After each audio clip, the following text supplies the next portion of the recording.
दोस्तों 11 सितंबर 2001 एक ऐसा दिन जो सिर्फ अमेरिका ही नहीं बल्कि पूरी दुनिया की तकदीर बदलने वाला दिन बन गया।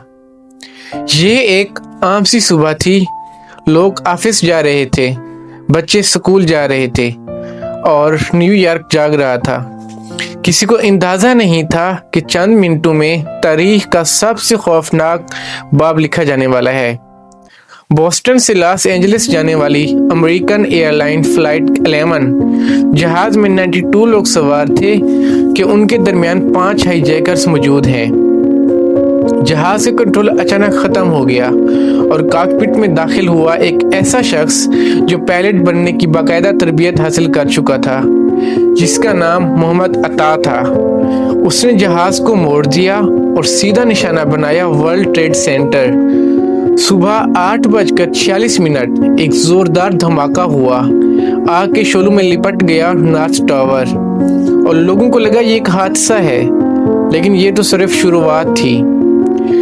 सिर्फ 17 मिनट बाद दूसरा जहाज यूनाइटेड एयरलाइंस फ्लाइट 175 पूरे अमेरिका की आंखों के सामने साउथ टावर टकरा गया। अब कोई शक बाकी नहीं रहा था, ये हादसा नहीं था, ये एक मुनज़्ज़म हमला था। इसी लम्हे जॉर्ज बुश अमेरिकी सदर एक स्कूल के क्लासरूम में द पेट कोर्ट बच्चों को कहानी सुना रहे थे और बहर दुनिया हिल रही थी। और फिर Washington DC American airline flight 77 अमेरिकी दिफा के दिल पेंटागन से जा टकराया। पूरे मुल्क में हलचल मच गई। एयर ट्रैफिक बंद, तमाम जहाज़ों को फौरन लैंड करने का हुक्म। अमेरिका कभी इतना बेबस नहीं दिखाई दिया था। लेकिन दोस्तों, एक जहाज़ ऐसा भी था जो तारीख बदल सकता था।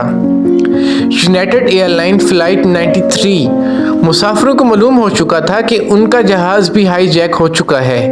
उन्होंने एक फैसला किया, मरने का नहीं, खड़े होकर लड़ने का।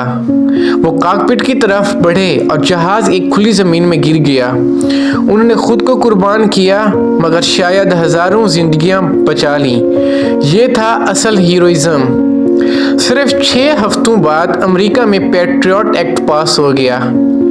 प्राइवेसी खत्म, सिक्योरिटी सख्त, हवाई सफर बदल गया। फुल बॉडी स्कैनर्स, जूते उतारना, लैपटॉप बाहर, लिक्विड महदूद। दुनिया पहली जैसी नहीं रही थी। इंतहा पसंदी हमेशा मजीद इंतहा पसंदी को जन्म देती है।